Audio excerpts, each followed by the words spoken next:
Oke guys, ya satu hari bikin 2-3 video ya. Bayar utang dari yang tahun-tahun kemarin jarang bikin video.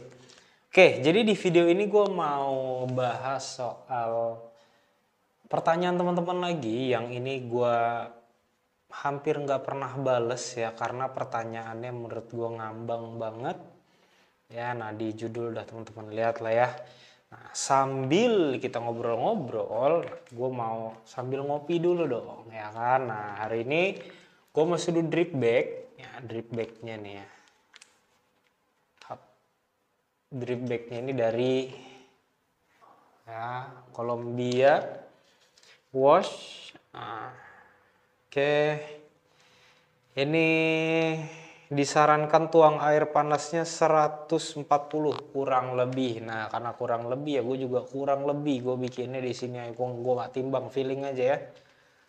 Oke, di sini ada tasting notesnya prunes, tamarin, hint of hibiscus, cacao nibs, black tea. Nah, jadi bersahaja ini bisa dibilang cafe, coffee shop ya. Dia ada di Jalan Pinang Mas, Jakarta Selatan ya. Yang ada di daerah selatan silakan mampir ya. Di sana juga ada jual kopi, jual makanan gitu ya. Kopi-kopinya juga terkadang suka banyak jual kopi-kopi gaib gitu ya. Silahkan mampir. Oke, nah singkirkan drip bag. Nah, drip bag ini buat siapa? Buat teman-teman yang nggak mau ribet, yang mau nyeduh kopi simple ya. Jadi ini tinggal dirobek doang. Nah ya, bikin drip bag nih habis dirobek, bukan lu tuang ke gelas, bukan. Ya kalau dituang namanya kopi tubruk. Wanginya masih oke. Ya, drip bag bikin gak usah ribet-ribet lah. Tuang. Set. Ceritanya blooming, ceritanya. Wanginya. Nah, mungkin nanti nih gue isi sampai segini lah ya, sampai agak penuh. Oke, lanjut tuang. Instruksinya tuang perlahan.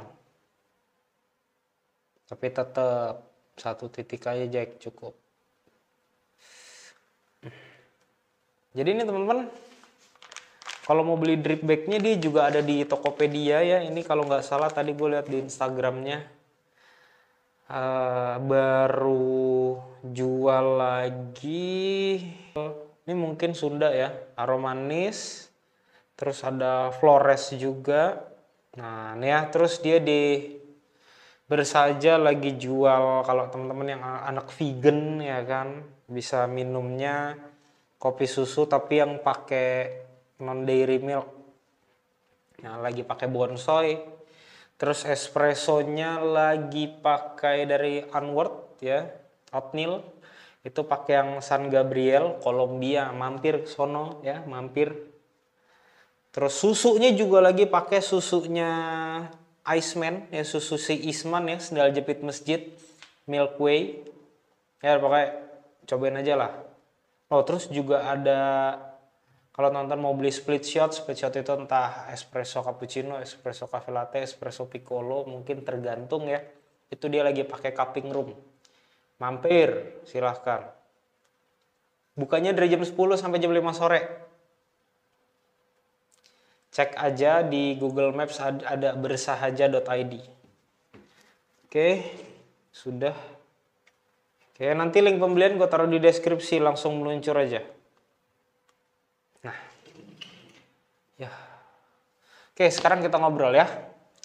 Nah, di sini gue mau bahas, teman-teman kan banyak tuh yang tanya, Bang, mesin espresso yang bagus buat kedai, atau pada saat gue review mesin espresso, terus teman-teman tanya, ini bisa buat kedai gak? Gitu ya. Nah, sejauh ini mesin yang gue pakai, yang gue review itu menurut gue baru ada satu yang menurut gue bisa untuk dipakai buat kedai atau cafe atau coffee shop. Tapi skalanya pun bukan skala yang besar ya. Videonya ada di sebelah sini, kalau belum nonton silahkan nonton dulu aja ya. Nah, gue sarankan teman-teman kalau Pertama nih, kalau teman-teman mau tanya ke gua mesin yang cocok, itu teman-teman kalau bisa tanyanya yang lebih jelas. Yang lebih jelas dalam arti gini, ngomong budgetnya dulu berapa, terus kurang lebih kapasitasnya deh, kapasitas teman-teman, kapasitas coffee shopnya atau kedai teman-teman tuh berapa banyak. Karena selain video yang tadi gue tunjukin itu ya, mesin-mesin yang lain bisa nggak dipakai buat kedai? Bisa. Tapi, nah ada tapinya nih. Tapi kapan meledaknya? Itu aja. Gitu. Kecuali ya, ternyata memang kopi itu teman-teman jual sebagai pelengkap doang, bukan menu utama. Itu mungkin bisa-bisa aja. Tapi tetap yang namanya buat bisnis gue nggak rekomen. Apalagi yang range harganya dari sekitar 2 juta sampai mungkin sampai sekitar 7 juta, 1 juta sampai 10 juta pun gue masih belum rekomen teman-teman untuk dipakai buat kedai atau coffee shop. Karena kenapa? Itu peruntukannya balik lagi untuk home use gitu loh ya. Ya balik lagi ibaratnya gini deh, simpelnya teman-teman punya motor Suprafit ya, bisa nggak dipakai buat balapan? Bisa. Pertanyaannya meledaknya kapan gitu. Sekalipun mau dipakai buat balap harus dimodif ini itu, ujung-ujungnya apa? Habis duitnya sama kayak teman-teman beli mesin yang memang sudah diperuntukkan untuk coffee shop gitu. Nah di sini gue, kalau teman-teman perhatikan di semua video gue nggak pernah bilang rekomen untuk cafe kecil, coffee shop, no. Karena tanggung jawab buat gue berat gitu. Berat dalam arti apa? Jadi nanti kalau misalkan gue bilang, mesin terbaik bisa untuk coffee shop, ternyata teman-teman pakai jebol pada saat lagi operasional. Kalau jebol, kalau teman-teman punya mesin pengganti, oke, aman. Tapi kalau nggak ada gitu, sedikit banyak pasti ada beban di gue kalau gue ngerekomenin barang-barang yang salah gitu. Minum dulu kita ya.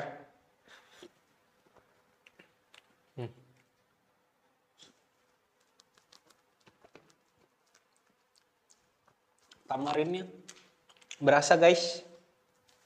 Lanjut ya, jadi intinya itu ya, mesin espresso kalau mau buat bisnis saran dari gue 10 juta ke atas. Kalau lebih bagus mau ada budget 20 juta ke atas, 25 juta ke atas, lebih bagus lagi gitu ya.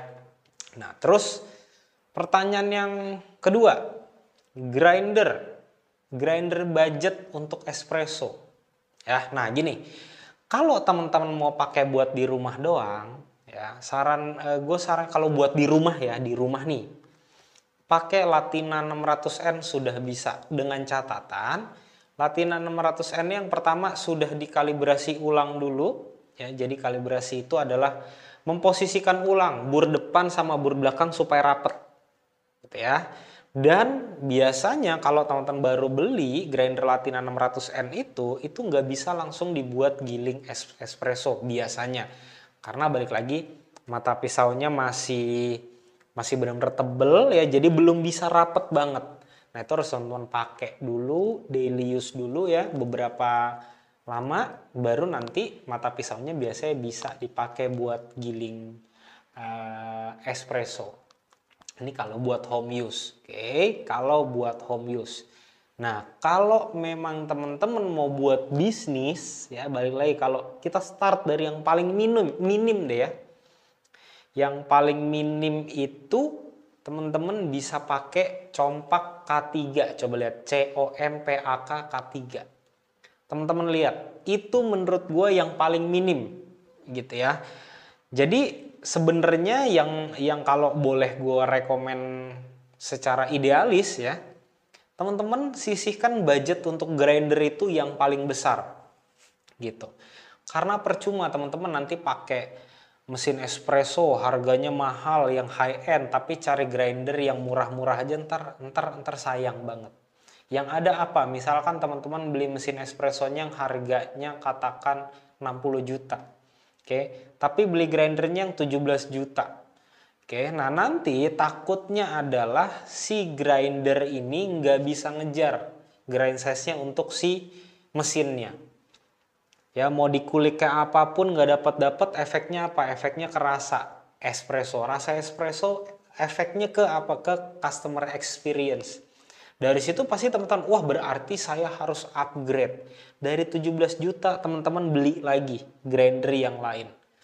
Ya nanti kalau dikalkulasi, kalau dihitung sama aja kayak teman-teman beli, ya udah investasi awal untuk grinder yang paling tinggi aja.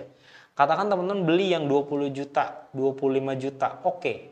Gitu. Jadi teman-teman nanti pada saat upgrade mesin pun teman-teman udah nggak usah upgrade si grindernya lagi. Gitu. Nah, terus masih seputar grinder. Ya, seputar grinder ini ada yang tanya lagi, grinder budget untuk manual brew dan espresso. Nah, sekarang digabungin nih. Ya, tapi buat bisnis. Jawabannya satu, teman-teman kalau tanya di video gue dimanapun, gue pasti biasanya gue nggak jawab atau gue bilang nggak bisa. Karena balik lagi grinder espresso buat manual brew ini peruntukannya beda. Gitu ya, peruntukannya beda. Gitu. Dari grind size-nya si espresso butuh gilingan yang lebih halus dan lebih konsisten. Manual brew juga bener butuh gilingan yang konsisten tapi lebih tricky si espresso. Gitu. Jadi kalau teman-teman mau buat bisnis balik lagi buat cari duit ya. Gue tahu mungkin sekarang kondisinya nyari duit lagi lumayan susah ya. Mau irit-irit budget dulu boleh. Nah maka itu tadi kenapa gue bilang teman-teman sebut budgetnya dulu. Jadi gue bisa kasih rekomen yang menurut gue oke, untuk budget sekian mending ambil grinder jenis apa. Gitu. Jadi value for money bisa teman-teman dapat. Tapi ingat jangan pernah teman-teman puas dengan satu referensi aja, jangan. Cari referensi sebanyak mungkin.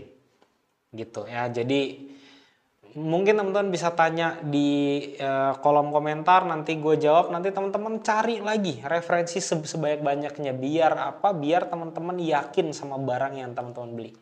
Jadi jangan sampai nanti denger satu kata orang langsung oh ya udah beli, jangan. Kalau menurut gue jangan.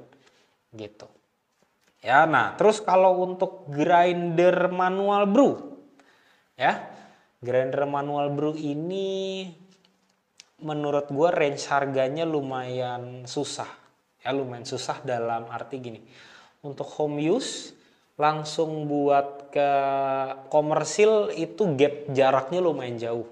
Gitu ya. Kalau buat home use ya kayak biasa selalu ini satu grinder yang sebenarnya kayak nggak pernah muncul nih ya. Namanya nggak terlalu naik, itu adalah Wellhome ZD10T. Gue udah pernah bikin reviewnya, teman-teman cek atau lihat di sebelah sini ya. Itu grinder harganya budget untuk rumahan ya, tapi grind size-nya bagus, konsisten. Gitu, harganya seingat gue di bawahnya Latina 600N. Gitu ya. Nah, terus kalau mau buat coffee shop minimal ini bisa pakai yang Velo OD grinder, itu harganya di sekitar 5 juta ke atas lah. 5 juta sampai 5,4, 5,3 itu sudah oke. Gitu ya, minimal ya. Kalau memang teman-teman mau dapat grind size yang konsisten ya, silahkan beli si Velo OD itu. Ngopi dulu aus.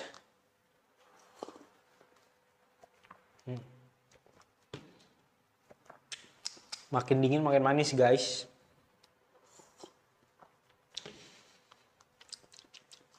Oke. Nah terus untuk gini, untuk peralatan manual brew ya, pilihannya sebenarnya banyak. Kalau buat manual brew teman-teman nanti tanya, saya beli mau yang bahan, misalkan mau beli V60 merek Hario, bahannya yang bagus yang apa ya? Bebas. Semua bahan punya kelebihan dan kekurangan masing-masing. Tapi kalau gue pribadi gue selalu menyarankan ya kalau memang mau beli yang plastik aja silahkan.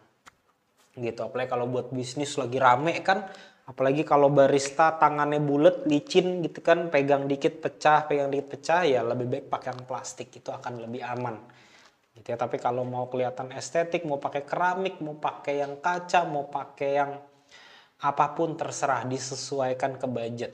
Oke, terus selanjutnya untuk kettle ya, teko. Nah, kalau misalkan teman-teman punya budget yang lebih, terus listrik di coffee shop teman-teman atau rumah atau cafe teman-teman mencukupi ya, silahkan teman-teman beli yang elektrik aja, jadi teman-teman bisa atur suhunya ya. Tapi kalau misalkan budgetnya terbatas, listriknya juga terbatas, ya udah pakai teko biasa aja.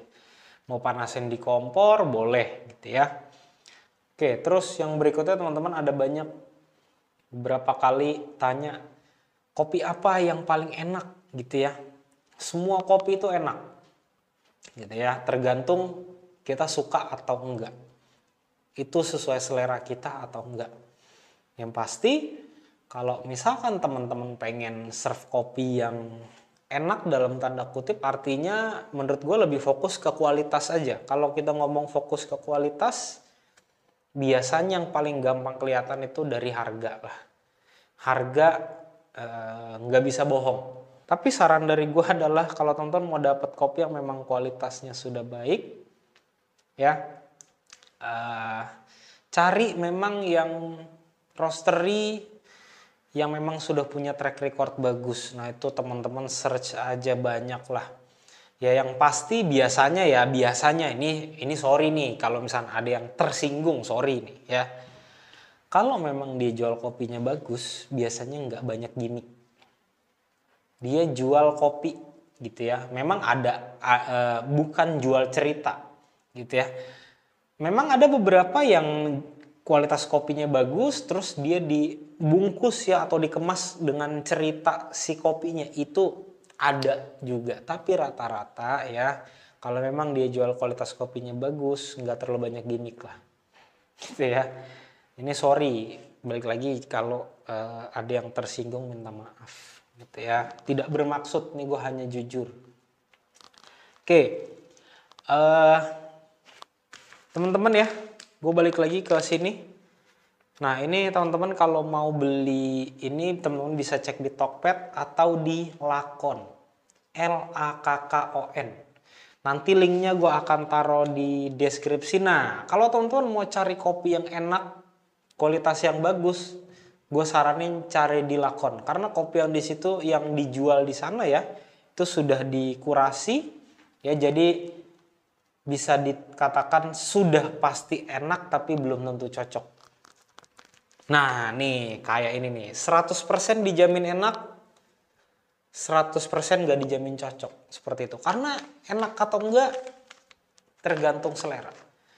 Oke, nah jadi di Lakon itu juga ada jual merchandise. Nah di Lakon mungkin ya masih ada stok bajunya yang anti gimmick klub gitu. Nah nanti cek aja. Nah di Lakon itu ada jual kopi, terus ada jual coklat juga, ada jual merchandise, ada jual tote bag, semuanya yang berhubungan sama kopi. Jadi nanti langsung cek aja link di deskripsi.